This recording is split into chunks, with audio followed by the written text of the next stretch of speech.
मंडळी, श्रावण महिन्याच्या या अत्यंत पवित्र, मंगलमय आणि चैतन्यदायी पर्वात तुम्हा सर्व शिवभक्तांचे मी माझ्या चॅनेलवर मनापासून आणि भावपूर्ण स्वागत करते. आजचा दिवस खूप विशेष आहे, कारण आज मी तुम्हाला श्रावण महिन्यातील एका अत्यंत चमत्कारी, प्रभावशाली आणि भक्तीने ओतप्रोत भरलेल्या व्रताची कथा सांगणार आहे. निसर्गाने या महिन्यात जणू हिरवागार शालू नेसलेला असतो. धरती माता पावसाच्या सरींनी सुखावत असते आणि भक्तांच्या मनात साक्षात कैलासपती भगवान शिवशंकराचा अखंड वास असतो. श्रावण महिना म्हणजे व्रत, वैकल्ये आणि उपास तापासांचा महिना, ज्यामध्ये महादेवाची आराधना केल्याने सर्व मनोकामना पूर्ण होतात. श्रोते हो, आज मी तुम्हाला जी श्रावण सोमवारची, शिवा मोठीची आणि राजा व त्याच्या 4 सुनांची कथा सांगणार आहे, ती अत्यंत रसाळ आणि रोमांचक आहे. कथेला सुरुवात करण्यापूर्वी या कथेचे महत्त्व सांगते. बघा मंडळी, ही कथा केवळ एक गोष्ट नाही, तर हा एक जिवंत अनुभव आहे. ही कथा अत्यंत श्रद्धेने आणि शेवटपर्यंत एकाग्र मनाने ऐकल्याने घरातील सर्व क्लेश, वादविवाद, भांडणे आणि संकटे समूळ नष्ट होतात. ज्या घरात अशांतता आहे, तिथे सुख, शांती आणि समृद्धी नांदू लागते.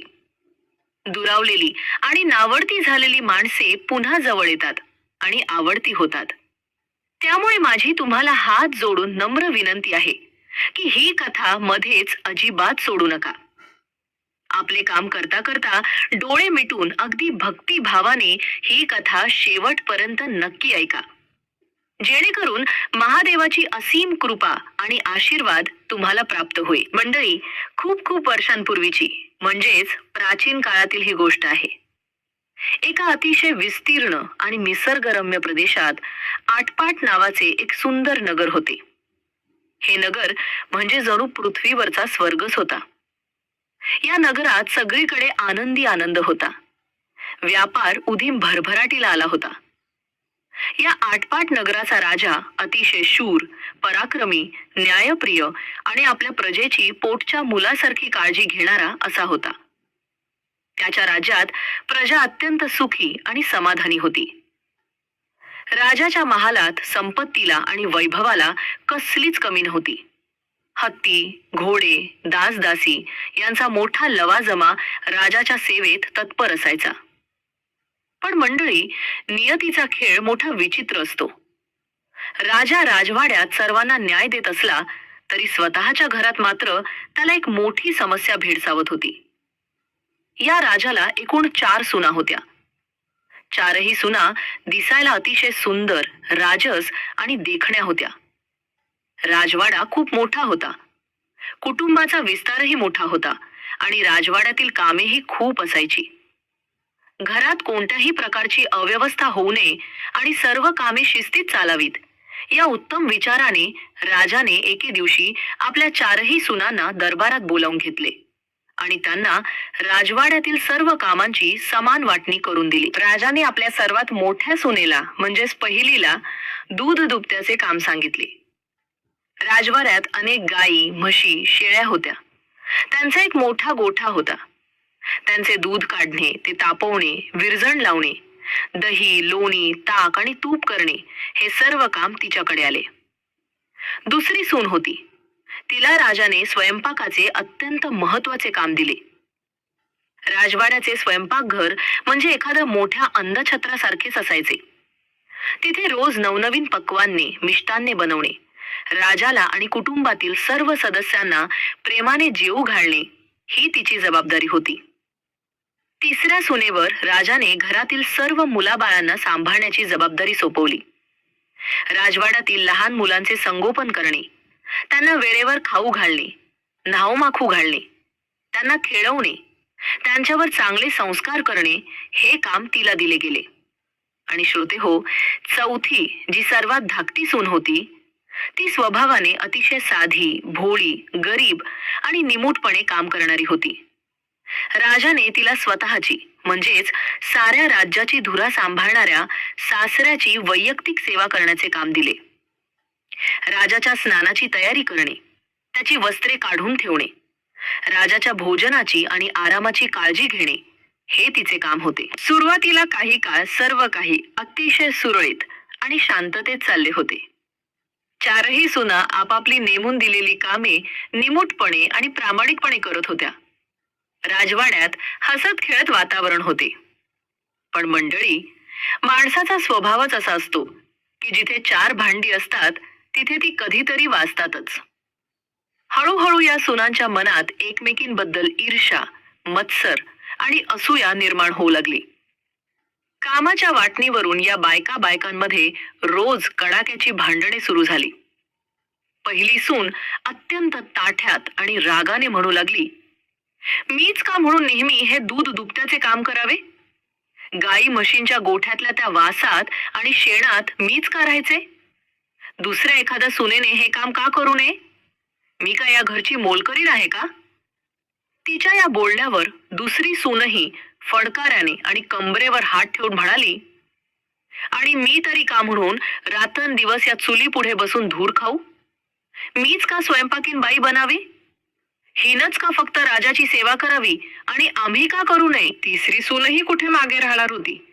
ती तावातावाने म्हणाली, मुलाबाळांचे ते सततचे रडणे, त्यांचे हट्ट, त्यांचे कपडे बदलणे हे मीच का करू?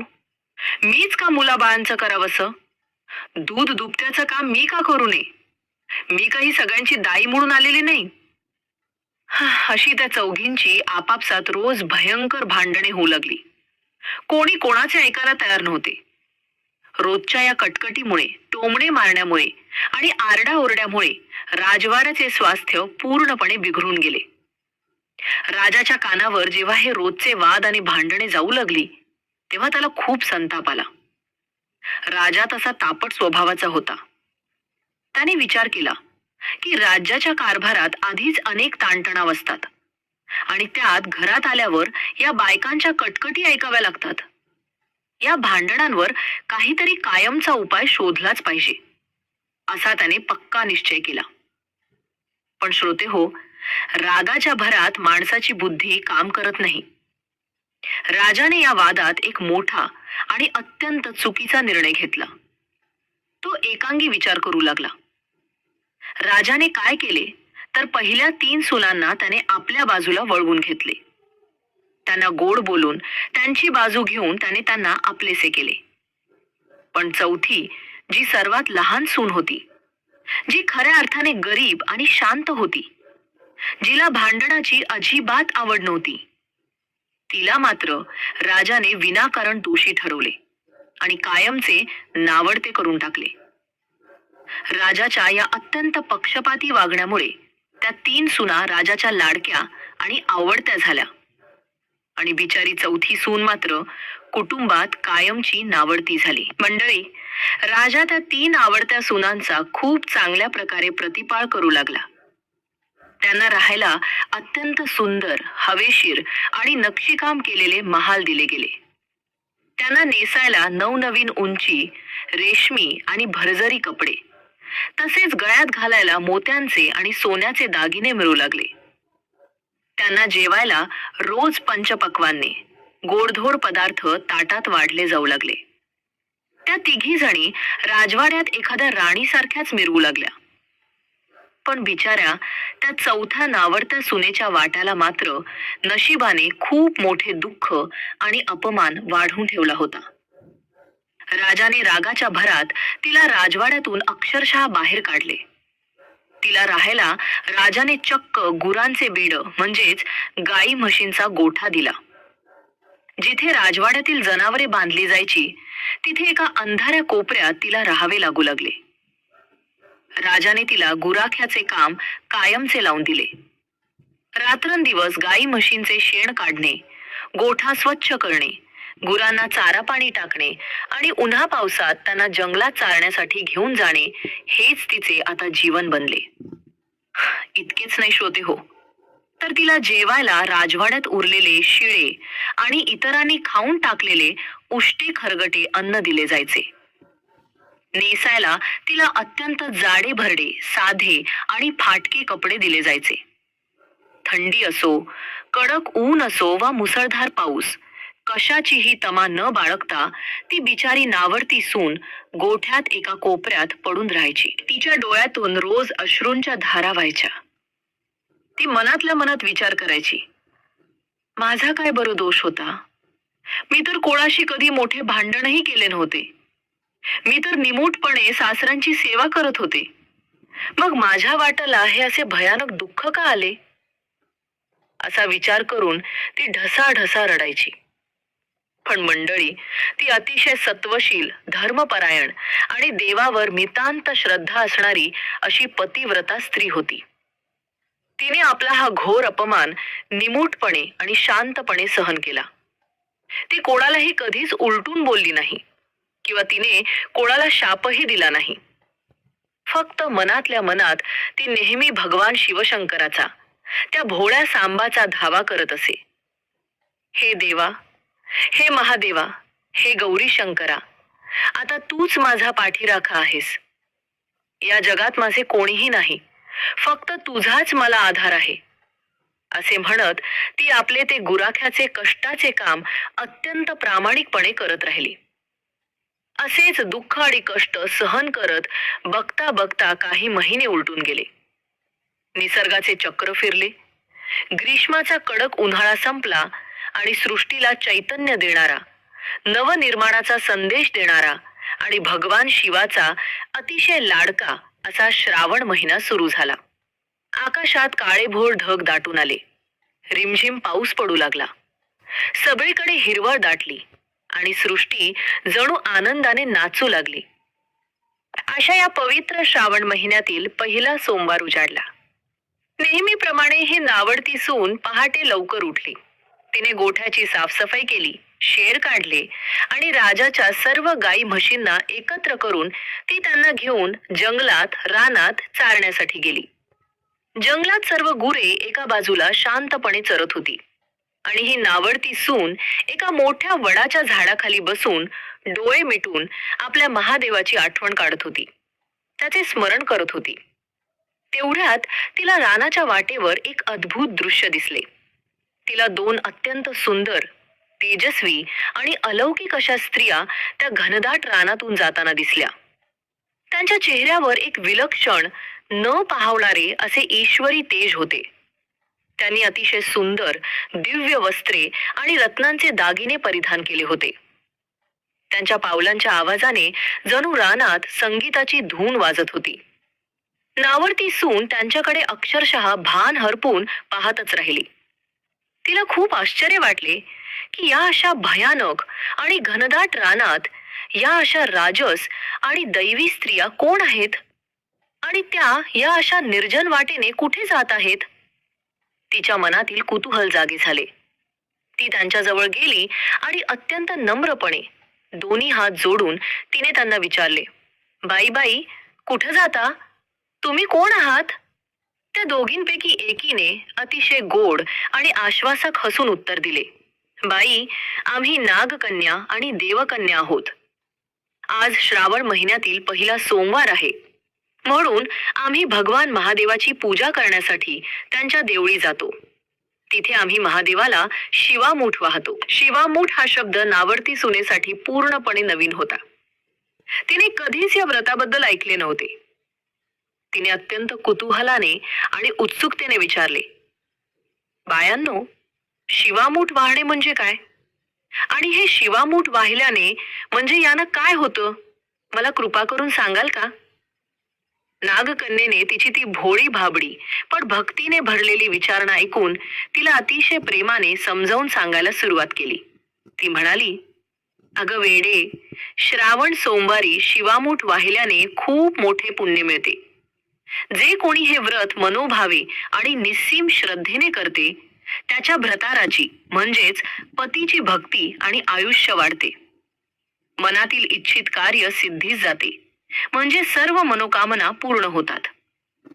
ज्यांना संतान नाही त्यांना मुले बाळे होतात. देवकन्या पुढे म्हणाली, आणि सर्वात महत्वाचे म्हणजे जर घरात कोणाला विनाकारण त्रास दिला असेल, नावडती केले असेल, तर या व्रताच्या आणि महादेवाच्या प्रभावाने ती नावडती माणसे सर्वांची आवडती होतात.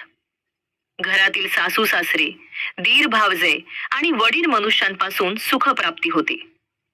घरामध्ये पुन्हा सुख, शांती आणि प्रेमाचे वातावरण निर्माण होते. हे ऐकून नावडत्या सुनेच्या डोळ्यात एक नवी चमक आली. तिच्या मनात आशेचा एक नवा किरण निर्माण झाला. नावडती माणसे आवडती होतात, हे शब्द थेट तिच्या दुखावलेल्या हृदयाला जाऊन भिडले. तिने मनाशी पक्का निश्चय केला की काहीही झाले तरी मी सुद्धा हे शिवामुठीचे व्रत करणार. तिने नागकन्या आणि देवकन्यांना अत्यंत काकुळतीने विचारले, मी तुमच्या बरोबर येते. मलाही माझ्या महादेवाची पूजा करायची आहे. तेव्हा नागकन्येने तिला प्रेमाने विचारले, पण बाई, तू आहेस तरी कोण? तू कोणाची कोण? नावडती सून थोडीशी उदास झाली. तिचा कंठ दाटून आला आणि ती म्हणाली, मी या आटपाट नगरच्या राजाची सून आहे. पण दुर्दैवाने मी घरातली नावडती सून आहे. माझ्या वाटाला फक्त हे गुराख्याचे काम आणि लोकांचे उष्टे अन्न आले आहे. मलाही हे व्रत करायचे आहे. मी तुमच्या बरोबर येते. नागकन्या आणि देवकन्यांना तिची अत्यंत दया आली. तिची ती अवस्था पाहून त्यांचेही मन हेलावले. त्यांनी तिला आनंदाने आपल्या सोबत घेतले. तिघीही जंगलातून वाट काढत, उंच सखल वाटा पार करत महादेवाच्या एका प्राचीन, सुंदर आणि अत्यंत शांत अशा देवळात पोहोचल्या. तिथे पोहोचल्यावर नागकन्या आणि देवकन्यांनी महादेवाची पूजा करण्याची तयारी सुरू केली. त्या आपल्या शिवामुठीचा वसा वसू लागल्या. नावडती सून बाजूला उभी राहून सर्व काही अतिशय बारकाईने पाहत होती. तिने परत एकदा विचारले, काय ग बायांनो, तुम्ही हा कोणता वसा वसता आहात? त्या म्हणाल्या, आम्ही शिवामुठीचा वसा वसतो. नावडतीने पुन्हा विचारले, त्या वशाला नेमके काय करावे लागते? पूजेचे साहित्य काय लागते? मलाही सांगा ना. तेव्हा देवकन्येने तिला या पवित्र अशा शिवामुठीच्या व्रताचा पूर्ण विधी आणि नियम अतिशय सविस्तरपणे समजावून सांगितला. श्रोते हो, तुम्हीही हा विधी नीट आणि लक्ष देऊन ऐका. देवकन्या म्हणाली, अगं, या वशाला जास्त काही खर्च लागत नाही. लागतो तो फक्त भाव आणि भक्ती. पूजेसाठी फक्त मूठचिमूट तांदूळ घ्यावे. एक शिवराई सुपारी म्हणजेच तांब्याची नाणी किंवा पूजेची सुपारी घ्यावी. थोडे सुगंधी गंध आणि ताजे फूल घ्यावे आणि महादेवाला अतिशय प्रिय असणारी अशी 2 बेलाची पाने घ्यावीत. सकाळी लवकर उठून स्नान करावे आणि मनोभावे भगवान शंकराची पूजा करावी. पूजा झाल्यावर आपल्या उजव्या हातात ती तांदळाची शिवामूठ घ्यावी आणि देवाला अत्यंत भावपूर्ण अंतःकरणाने अर्पण करताना पुढील मंत्र मुखाने म्हणावा. मंडळी, तो मंत्र असा होता, तुम्हीही माझ्यासोबत मनातल्या मनात म्हणा. शिवा शिवा महादेवा, माझी शिवामूठ ईश्वरा देवा. सासू सासऱ्या दिरा भावा, नणंदा जावा भ्रतारा. नावडती आहे ती आवडती कर रे देवा. नागकन्या पुढे व्रताचे नियम सांगताना म्हणाली, असं म्हणून तांदूळ महादेवाला वहावेत. त्यानंतर संध्याकाळपर्यंत कडक उपवास करावा. या उपवासात कोणाचे उष्टे माष्टे अजिबात खाऊ नये. दिवसा चुकूनही निजू नये, म्हणजे झोपू नये. जर उपवास नाही निभावला, खूपच भूक लागली किंवा शरीराला त्रास होऊ लागला तर फक्त थोडे गाईचे दूध प्यावे. संध्याकाळी सूर्य मावळल्यावर पुन्हा आंघोळ करावी.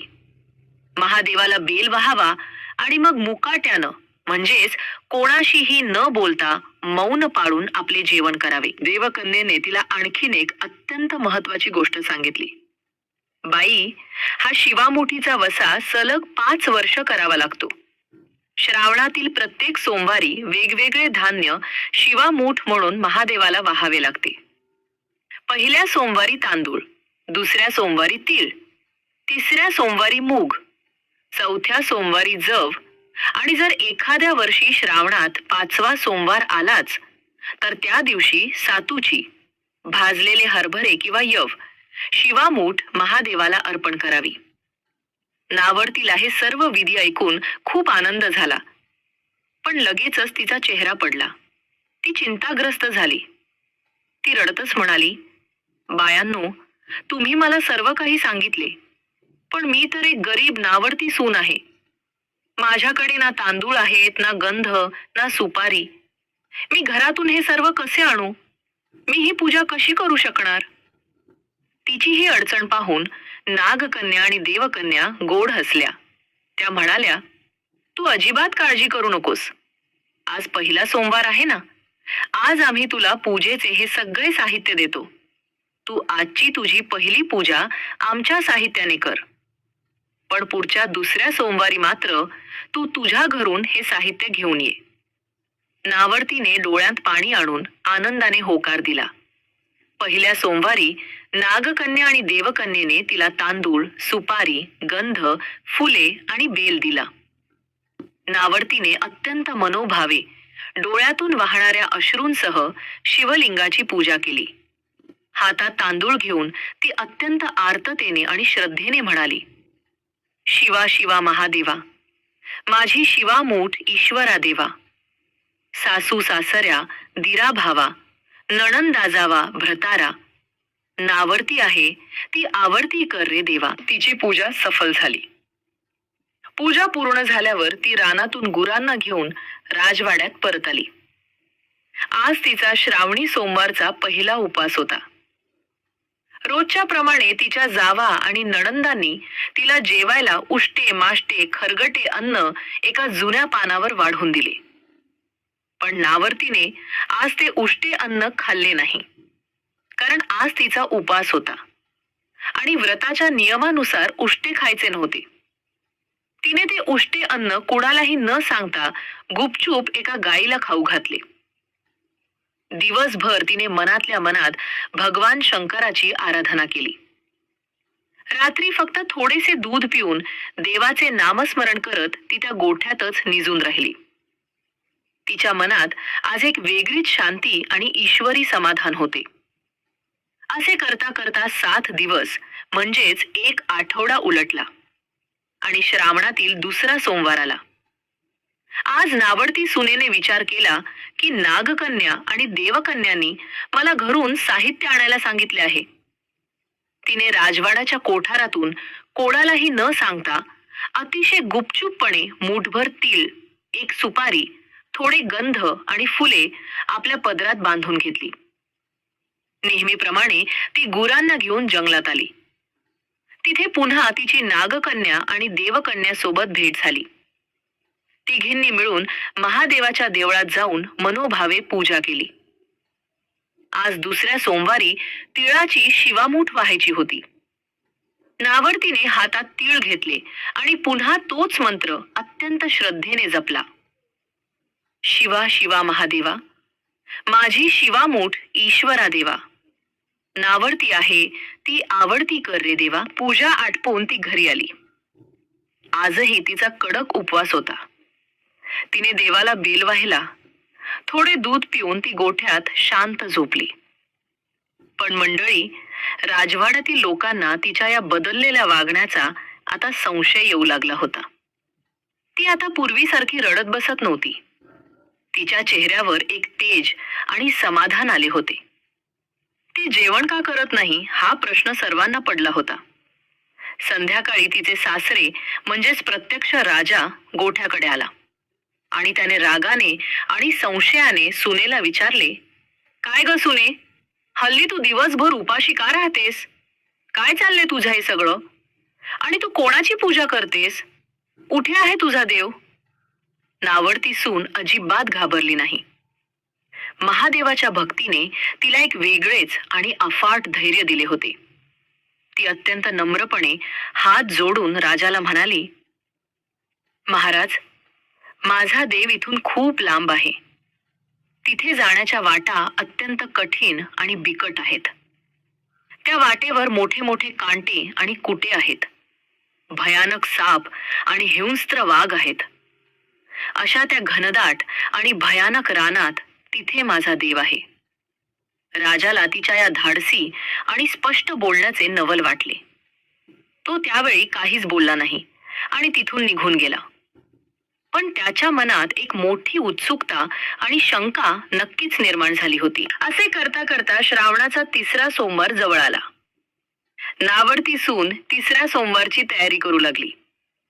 तिने पूजेचे सर्व सामान गोळा केले. आज 3ऱ्या सोमवारी मुगाची शिवामूठ व्हायची होती. तिने पदरात मूग, सुपारी, गंध, फूल आणि बेल घेतला आणि ती नेहमीप्रमाणे गुरांना घेऊन देवाला जाऊ लागली. पण मंडळी, आजची गोष्ट वेगळी होती. आज राजा, तिचे सासरे, तिच्या जावा, नणंदा आणि घरातील इतर माणसे यांनी एक बेत आखला होता. त्यांनी ठरवले की आज आपण हिचा गुप्तपणे पाठलाग करायचा. ही नक्की जंगलात कुठे जाते, कोणाला भेटते आणि हिचा तो देव आहे तरी कसा, आणि ती नावडती तुझा देव दाखव म्हणू लागली, हे आज पाहायचेच. नावडती सून पुढे पुढे चालत होती आणि घरातील सर्व माणसे तिच्या नकळत लपून छपून तिच्या मागे मागे रानात जाऊ लागली.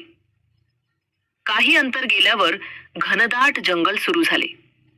वाटा खरोखरच अतिशय कठीण, अरुंद आणि बिकट होत्या. नावडतीला या वाटेवरून चालण्याचा रोजचा सराव होता.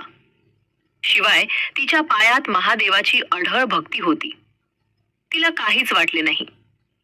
त्यामुळे तिला त्या काट्याकुट्यांचा अजिबात त्रास होत नव्हता.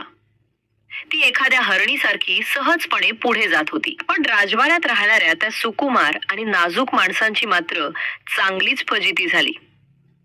त्यांच्या मऊ आणि नाजूक पायांमध्ये मोठे मोठे काटे रुतू लागले. दगडांना ठेचा लागून पायातून रक्त येऊ लागले. जंगलातील झाडी झुडपे आणि वेलींमध्ये त्यांचे रेशमी कपडे अडकून फाटू लागले. साऱ्यांचीच अवस्था अत्यंत दयनीय आणि वाईट झाली. ते सर्वजण वेदनेने विव्हळू लागले. पण सुनेचा देव बघायच्या हट्टापायी ते तसेच चालत राहिले. थोड्या वेळाने नावडती सुनेचे लक्ष मागे गेले. तिने पाहिले की घरातील सर्व माणसे आपल्या मागे आली आहेत आणि काट्याकुट्यांमुळे त्यांची खूप दयनीय अवस्था झाली आहे. मंडळी, ती सून नावडती असली तरी तिचे मन मात्र खूप मोठे, निर्मळ आणि प्रेमळ होते. तिला त्यांच्याबद्दल अजिबात राग आला नाही. उलट तिला त्या सर्वांची खूप दया आली. तिने मनात विचार केला, अरे रे, माझ्या या घरच्या माणसांना किती भयंकर त्रास होत आहे. मी तर रोजची सरावलेली आहे, पण यांना हे काटे कसे सहन होणार? कोण जाणे, आजपर्यंत मी या रानातून कशी येत होते, पण आज माझ्यामुळे यांना हा त्रास सहन करावा लागत आहे. याच विचारासोबत तिला अचानक एक मोठी चिंता वाटू लागली. तिला काळजी वाटली ती आपल्या देवाची आणि त्याच्या रावळाची. ती विचार करू लागली, हे सर्वजण माझा देव पाहायला आले आहेत, पण माझा देव तर एका साध्या, पडक्या आणि छोट्याशा रावळात राहतो. तिथे काहीच वैभव नाही. जर या राजघराण्यातील लोकांनी माझ्या त्या गरीब देवाला पाहिले तर ते नक्कीच त्याला हसतील, माझ्या महादेवाची निंदा करतील, आणि माझ्या देवाची निंदा माझ्याकडून अजिबात सहन होणार नाही. असा विचार करून ती अत्यंत व्याकुळ झाली, चिंताग्रस्त झाली. तिने तिथेच जंगलात डोळे मिटले आणि ती अत्यंत आर्ततेने हृदयाच्या तळापापासून महादेवाची प्रार्थना करू लागली. हे शिवा, हे भोलानाथ, हे कैलासपती, आज माझ्या भक्तीची मोठी परीक्षा आहे. माझ्या सासू सासऱ्यांना, दीरा भावांना खूप त्रास होत आहे. त्यांची ही अवस्था माझ्याने बघवत नाही. त्यांना सुख दे देवा. आणि देवा, हे लोक तुला पाहायला आले आहेत. जर त्यांनी तुझे ते छोटेसे साधे देऊळ पाहिले तर ते तुझा अपमान करतील. हे देवा, आता तूच माझी लाज राख. माझ्या प्रार्थनेत जर खरंच काही सामर्थ्य असेल तर तुझी करुणा मला दिसू दे. मंडळी, भगवान शिवशंकर हे अत्यंत भोळे आणि भक्ताच्या हाकेला तात्काळ धावून जाणारे आहेत. जो भक्त त्यांना खऱ्या मनाने आणि निस्वार्थ भावनेने हाक मारतो त्याच्यासाठी ते काहीही करायला तयार असतात. नावडतीच्या त्या खऱ्या आणि निस्सीम भक्तीने महादेवाला पाझर फुटला. देवाला तिची करुणा आली. आणि तिथे त्या रानात एक अत्यंत अद्भुत, डोळे दिपून टाकणारा असा मोठा चमत्कार झाला. नावडती सून नागकन्या आणि देवकन्येसह ज्या साध्या देवळात जात असे, त्या देवळाचे रूपच एका क्षणात पालटून गेले. डोळे दिपून टाकणारा असा एक प्रचंड प्रकाश पसरला आणि बघता बघता त्या रानात साध्या देवळाच्या जागी एक अतिशय विशाल, भव्य आणि सुवर्णाचे म्हणजेच सोन्याचे देऊळ उभे राहिले. श्रोते हो, त्या सुवर्ण देवळाचे सौंदर्य शब्दात सांगणे कठीण आहे. वर्तमान देऊळ सुवर्णाचं झालं.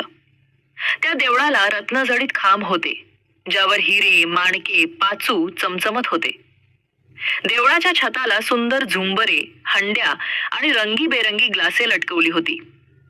आतमध्ये सुगंधी धुपाचा दरवळ पसरला होता आणि गाभाऱ्यात साक्षात महादेवाची एक अत्यंत तेजस्वी आणि स्वयंभू पिंडी स्थापित झाली होती. त्या पिंडीतून एक दिव्य आणि शांत प्रकाश बाहेर पडत होता.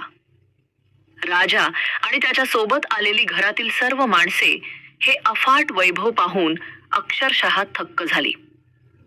त्यांचे डोळे विस्फारले. स्वतः राजाच्या राजवाड्यातही एवढी अफाट संपत्ती आणि इतके सौंदर्य नव्हते. सर्वजण मंत्रमुग्ध होऊन त्या सुवर्ण मंदिरात गेले. सगळ्यांनी अत्यंत श्रद्धेने आणि आदराने महादेवाचे दर्शन घेतले. आज त्यांच्या मनात नावडतीबद्दलचा तिरस्कार जाऊन एक वेगळाच आदर आणि सन्मान निर्माण झाला होता. नावडती सून पुढे आली. तिने नेहमीप्रमाणे अत्यंत साधेपणाने महादेवाची पूजा सुरू केली. तिने देवाला गंध लावले, फुले वाहिली, 2 बेलाची पाने श्रद्धेने अर्पण केली आणि मग आपल्या पदरातील मुगाची मूठ हातात घेऊन डोळे मिटून ती पुन्हा तोच मंत्र म्हणू लागली. शिवा शिवा महादेवा, माझी शिवा मूठ ईश्वरा देवा. सासू सासऱ्या दिरा भावा, नणंदा जावा भ्रतारा. नावडती आहे ती आवडती कर रे देवा. तिने मुगाची शिवा मूठ शिवाला वाहिली. तिचा तो मंत्र आणि तिची ती एकाग्रता पाहून राजाचे डोळे उघडले. राजाला मोठा आनंद झाला. राजाला आपल्या चुकीची जाणीव झाली. जिच्याकडे एवढे मोठे ईश्वरी पाठबळ आहे, जिच्या एका प्रार्थनेने साक्षात महादेव सुवर्ण मंदिर उभे करू शकतात, ती सून साधारण असूच शकत नाही. मीच तिला ओळखायला चुकलो. असा विचार करून राजाच्या मनात नावडतीवरचे प्रेम अचानक उफाळून आले. प्रेम वाढले. त्याने लगेचच आपल्या सेवकांना आज्ञा दिली आणि तिच्यासाठी अतिशय सुंदर मूल्यवान दागिने आणायला सांगितले. राजाने स्वतः तिला ते सर्व दागिने आणि वस्त्रे ल्यायला दिली. आज नावडती सून खऱ्या अर्थाने राजघराण्याची सून दिसत होती. सर्वांचे दर्शन आणि पूजा आटपली. वातावरण अत्यंत प्रसन्न होते. राजाला वाटले की जवळच असलेले तळे पाहून यावे. तळ्यावर जाताना त्याने आपले राजेशाही पागोटे देवळातील एका खुंटीवर अडकवून ठेवले आणि तो तळे पाहायला गेला. इकडे नावडतीची पूजा पूर्ण झाली होती. आता सर्वांनी परतीचा रस्ता धरला. सर्व माणसांची पूजा झाल्यावर सगळेजण देवळाच्या बाहेर आले. काही अंतर चालून गेल्यावर अचानक राजा परत आला. त्याला आठवले, माझं पागोट देवळी राहिलं, घेऊन येतो असे म्हणून राजा एकटाच परत देवळाकडे आणायला गेला. पण मंडळी, देवळाजवळ पोहोचल्यावर राजाला जो धक्का बसला तो अवर्णनीय होता. राजाने तिथे जे पाहिले त्यावर त्याचा विश्वासच बसेना. मगाशी जे डोळे दीपवणारे सुवर्णाचे रत्नजडित खांबांचे देऊळ त्याने पाहिले होते, ते देऊळ तिथे नव्हतेच. ते सुवर्ण मंदिर पूर्णपणे अदृश्य झालेले होते. तिथे फक्त एक अतिशय लहान साधे दगडा मातीचे जुने देऊळ होते. आतमध्ये एक साधीशी पिंडी होती आणि विशेष म्हणजे त्या पिंडीवर नावडती सुनेने मगाशी केलेली पूजा आणि वाहिलेली शिवामूठ अगदी जशीच्या तशी होती. आणि त्या साध्या देवळातील एका जवळच्या खुंटीवर राजाचे ते पागोटे अडकवलेले होते. राजा ते पागोटे घेऊन सुन्न मनाने बाहेर आला. तो तसाच चालत चालत सर्वांजवळ परत आला. त्याच्या चेहऱ्यावर एक प्रचंड आश्चर्य आणि प्रश्नचिन्ह होते. त्याने नावडती सुनेला जवळ बोलावले आणि विचारू लागला, सुने, हे असं कसं झालं? हा सगळा प्रकार काय आहे? नावडती सुनेने अत्यंत शांतपणे हसून राजाला उत्तर दिले. सुनेने सांगितले, महाराज, माझ्या गरिबाचा हाच देव. त्याला सोन्या चांदीची किंवा रत्नजडित खांबांची गरज नसते. पण जेव्हा तुम्ही सर्वजण माझ्या देवाला पाहायला आलात तेव्हा मला काळजी वाटली. मी देवाला प्रार्थना केली, त्यामुळे त्याने तुम्हाला हे सुवर्णाचे दर्शन दिलं. ही सर्व माझ्या महादेवाची, त्या विश्वनाथाचीच लीला आहे. श्रोते हो, सुनेचे हे बोलणे ऐकून राजाच्या डोळ्यातून घळाघळा अश्रू वाहू लागले. सुनेमुळेच आज राजाला आणि संपूर्ण कुटुंबाला महादेवाचे हे साक्षात आणि अद्भुत देव भेटला होता, दर्शन झाले होते. राजाने तात्काळ सेवकांना राजवाड्यातून एक सुंदर आणि सजवलेली पालखी आणण्याची आज्ञा दिली. त्या जंगलात त्या साध्या देवळाच्या साक्षीने नावडत्या सुनेला अत्यंत सन्मानाने पालखीत घालून घरी नेलं. वाजत गाजत मोठ्या थाटामाटाने तिची मिरवणूक काढत राजाने तिला राजवाड्यात परत आणले. मंडळी, त्या दिवसापासून राजवाड्याचे चित्रच बदलून गेले. जी सून गोठ्यात राहत होती ती आता राजमहालात राहू लागली. जी नावडती होती ती खऱ्या अर्थाने आवडती झाली. बाकीच्या 3 सुनांनाही आपल्या चुकीची जाणीव झाली आणि त्या चौघीही प्रेमाने एकोप्याने एकत्र राहू लागल्या. सासू सासरे, दीर भावजय, नणंदा जावा यांच्यात पूर्वीसारखेच प्रेम आणि जिव्हाळा निर्माण झाला. शिवामुठीच्या या अद्भुत व्रतामुळे आणि भगवान महादेवाच्या कृपेमुळे नावडत्या सुनेचे पूर्ण आयुष्यच बदलून गेले. तिचे सर्व दुःख संपले आणि तिला सुख, समृद्धी आणि अखंड सौभाग्य प्राप्त झाले. श्रोते हो, जसा भगवान शंकर त्या नावडत्या सुनेला प्रसन्न झाला, तिचे दुःख दूर केले, तसाच तो तुम्हा आम्हा सर्वांना प्रसन्न होवो. तुमच्याही जीवनातील सर्व संकटे, अडचणी आणि दुःख महादेवाची शिवामूठ वाहिल्याने कायमची दूर होवोत. तुमच्याही घरात सुख, शांती, समृद्धी आणि आनंद नेहमी नांदत राहो, हीच त्या कैलासपतीच्या चरणी प्रार्थना. ही 60 उत्तराची कहाणी 5 उत्तरी सुफळ संपूर्ण. हर हर महादेव.